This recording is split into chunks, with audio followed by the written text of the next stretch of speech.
Hi everyone.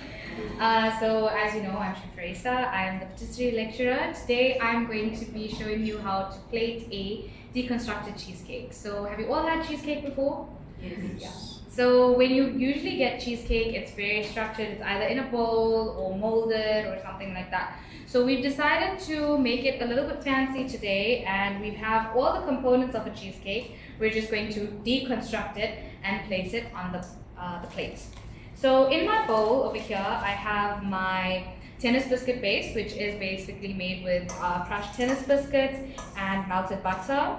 And what I'm going to do is I'm going to take it and I'm going to place it on my plate, just in a line, like so. It doesn't have to be super neat. We are trying to keep it really rustic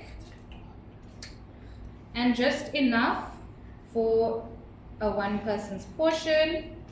All right, so as you can see, I've placed it in a line. Then I have my cheesecake filling already made in a piping bag with a slanted nozzle. So in patisserie, we go through the entire course and we basically teach you from the beginning how to use a piping bag, how to pipe different things, how to use different nozzles. So at the end, you can pipe cupcakes, cakes, anything that you'd like, basically blindfolded, because we do it all the time.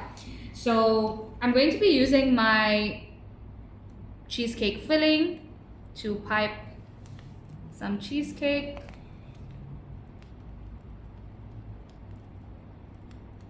Like so. All right.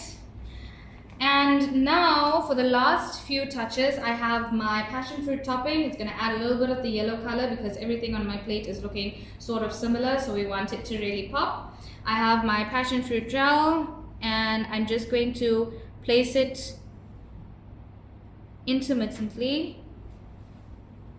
Right. I'm doing 5 dots because we always plate in odd numbers because it looks a little bit more appealing to the eye and it makes the plate look more interesting.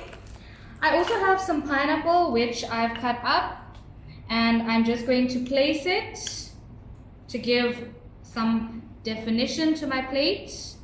So when the students plate stuff for us, we usually ask them to make it we usually let them use their creativity. I show you how to plate, I guide you how to plate. However you wish to present your dish to me, it's also up to you. So that's why we encourage our students to look at trends on social media, to look for different plating ideas on Pinterest as well. And then the students usually come to me and they say, Chef, I want to plate this, but I don't know how. Can you show me how? And that's when we guide them and we show them how to present their food, because the idea might be there, but the execution behind it is something that they also need a little bit of help with. So I've placed my pineapple. I'm going to take some fresh blueberries and just strategically place it, not too much because I don't want my plate to look too busy, but I want it to look interesting enough. Can you see that? And then the last finishing touch, and you'll see how this really brings the whole plate together, is a fresh sprig of mint. Can you see that? It looks really well put together. And